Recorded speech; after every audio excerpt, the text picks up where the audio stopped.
The last 20 months have been phenomenal. But I want to start from a place of gratitude in talking about the last 20 months, because we are still here. And we are still here because of the generosity of many people who helped us and wanted us to still be here. That the first 2 weeks after the theater closed, I got a letter in the mail. And it was a woman that wrote a check for $100. And in the subject line, she said, "I'm going to be in the audience for your next show." We got money from the federal government, the Shuttered Venue Grant, to keep our doors open. Some of our funders upped the amount of money that they gave us this year. And through the course of a GoFundMe campaign and all the things that we did, we got a lot of $5 donations from people. Those $5 donations, those big federal grants from the government really helped us, and everybody in between. I know I'm probably forgetting some key people that helped us, but that's where I want to come from first, is just to say thank you. Thank you for our donors and believing in us and believing in our mission. So the last 20 years for me personally would not have been nearly as exciting if I hadn't had Deb and Sherry and Duty Gay in my corner. The four of us were always on the phone and always Zooming, talking about how can we continue to allow people to tell their stories. So we started off with the Positively Powerstories online, and oh my goodness, we had thousands of people. When we did a special episode for Black Lives Matter, I don't remember, but it was just incredible. I mean, it was just over the top, thousands. That one and the one on the women's right to vote was also huge, and all kinds of other topics in between. So we still have been telling stories. We just haven't had our stage. We have also had a delicious silver lining, and that was we put cameras in our theater. We are not only a 40-seat theater now. We can live stream and have people from other countries and other states watch you perform, watch the playwrights work. So that was a silver lining. I never would have thought 20 months ago I would be using words like Zoom and live stream and pre-recorded and all those other things. Me with every other theater person out there, but now it's kind of part of the lingo. So today, after much hard work from the artistic committee and a lot of soul searching on how much to do in our theater and what to do in our theater, we're announcing to you what we are going to be doing in our theater for 2022. Only up through September and October, we'll be doing more the latter half of the year. So before we actually announce, does anybody have anything to say about just on what I said? Well, yay y'all for persevering and keeping the faith and being so creative and inventive and, you know, coming up with things, like you said, I had never heard of, and then beyond, you know, that. And you didn't mention for the festivals, Fran, the women's and the young people, and I thoroughly enjoyed those too, and I know a lot of work went into them, so thank you.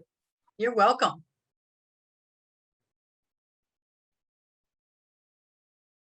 As a playwright in both festivals, I just want to say thank you for giving me a place to be creative in a time that felt like there was no connection.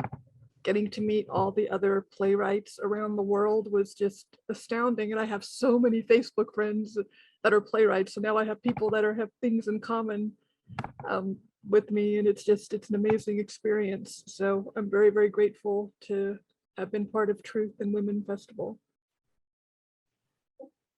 As an actor, Oh my gosh, thank you so much for getting those cameras installed, just being back home on that stage. Even if there wasn't an audience, just knowing that we were going to be performing for an audience eventually, it just meant so much as a artist to be back on a stage and performing after this almost 2 years of not being on a stage. And just thank you so much for that. Yeah. And we were able to broaden our circle of friends through the festivals. We partnered with Outcast Theater, and we also partnered with True Line Theater. And so, Linda, I would not have known you if we hadn't partnered with Outcast. So Linda is the director of our very first show that we're going to do. So we'll listen to you in a minute, Linda. But the two festivals just really rounded us, made us rounder and fuller and gave us more opportunities. So it was fabulous. Anybody else before we actually announce? Yes, I would just, oh, I'm sorry. No. Okay. Sherry and then Linda. All right, I was just gonna second what Deb said, the expansion of our world beyond my window here at home has just been amazing and a huge gift for me. I'm not sure how I would have dealt with what was such isolation without it. So it's been a true gift in working at what I love and getting to continue and getting to share that, and being a part of Power Stories is just a real honor for me. Thank you. Thank you, Sherry. Linda. Yes, I just wanted to say I love the fact, Fran, that you started out with gratitude, because we have so much to be grateful for. You wouldn't think of that in a pandemic situation that we've had, and we have lost loved ones. At the same time, our world has become a lot smaller. We've gotten closer with one another because we can communicate through digital devices, through Zoom and other formats. So it's wonderful. And I love being a part of Power Stories Theater. That's great. That's great. Well, on behalf of the board of directors and the artistic committee and the staff who worked very hard, we are going to show our audience our season of shows. And what we thought about the most at the artistic committee is what Power Stories is all about. And that is today's important social issues. We wanted to take center stage with those important issues with one purpose in mind, really, and that was to connect the audiences and instill with them the confidence and courage and strengthen the ability to improve their own lives. So that was kind of where we were at with our artistic committee, is how can we continue to tell great stories that are meaningful. So Deb Kelly, would you please show our audience our 5 major pieces that we are going to be doing in 2022? Drum roll. Ta-da! Everybody, we are very happy to share with you that Power Stories is doing 3 main stage productions physically in the space beginning in February. And we are continuing to grow and love the 2 festivals that we did during the pandemic, also during this year. So we're now going to be doing both equally, almost equally. So our first show, which is going to open February 3rd, is Real Women Have Curves by Josefina Lopez. Yay! This play was brought to us by Cheryl Flowers, an artistic committee, and she read it, loved it, heard about it. And we thought this would be the perfect show to open our season because it has very real issues in it. It's all women. And it's going to be a lot of fun. And Linda is our director for the show. So Linda, do you want to talk at all about this? My name is Linda Edmundo, and I am so excited to be joining Power Stories Theater and just to create like a unified vision of what we want. And we want the audience just to be immersed in the story that takes place with 5 Mexican and Chicana women at a sewing factory in East LA. And I want the audience to be able to take away the message of self-empowerment and self-respect of women. It also shows female entrepreneurship, as we also see exemplified here with Powerstories. And so I'm so excited about that. Also, it kind of exposes the collective body dysmorphia in our society, which has unrealistic expectations for young girls and women. And the play covers that as well. So I am so excited to be directing it. We're excited to have you, Linda, and we can't wait to see what kind of cast we come up with. Auditions are December 4th and 5th on a Saturday and Sunday afternoon. So if you're interested in auditioning, let us know. We're looking for you. Our next play on the main stage is going to be a very serious show, and this is called The Conspiracy of Silence, the Magdalene Laundries. One of the things Powerstories feel strongly about is telling stories that have been untold. Now, I am very familiar with this story because when I traveled to Ireland, I was made very aware of the Magdalene Laundries.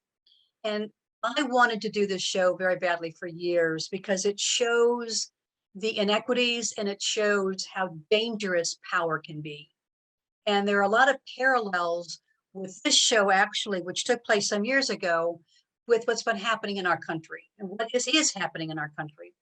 So this is a show about young women who are being abused and what is happening from that abuse.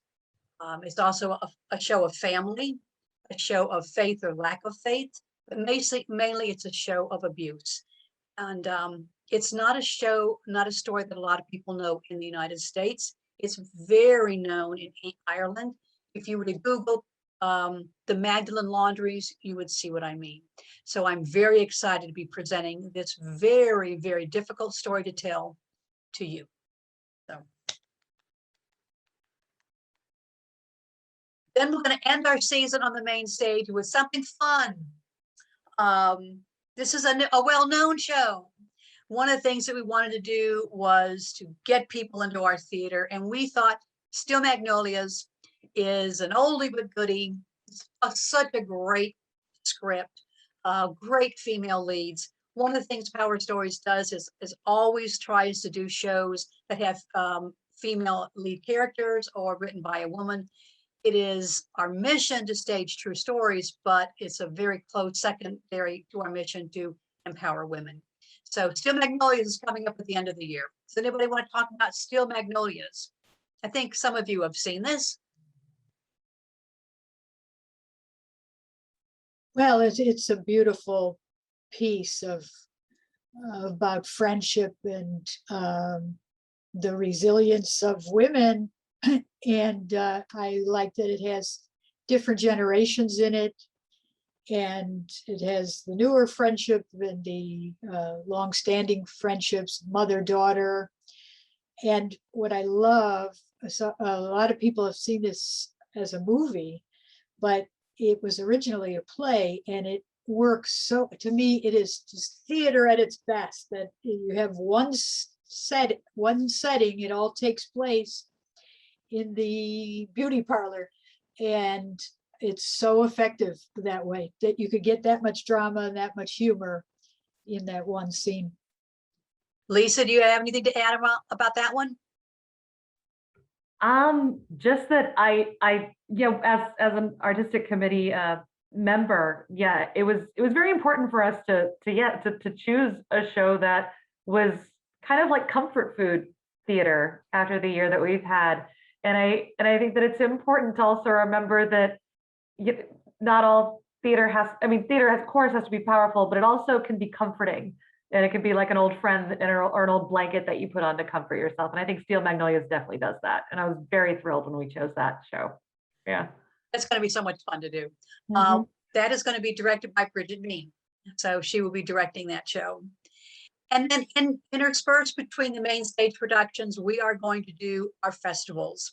Yay, we just absolutely adored doing these festivals because we got to know so many new playwrights, and we got to expand our world. This is going to be done either on our stage, or it could be done pre-recorded, or it could be done live stream. So there's all kinds of different ways we can do our festival. The first festival is going to be March 15th. It'll be a solid packed week of playwrights, 7 playwrights, and this is going to be on the voices of truth. Truth is parallel to our mission, staging true stories to open minds and hearts. And I got to tell you, we had some shows in both of these festivals last year that we're considering being on our main stage next year. So playwrights that are out there, if there's a play that you have written and you want a really wonderful, safe place to put on your show with wonderful people to help you, this is a great opportunity. And it may end up on our main stage.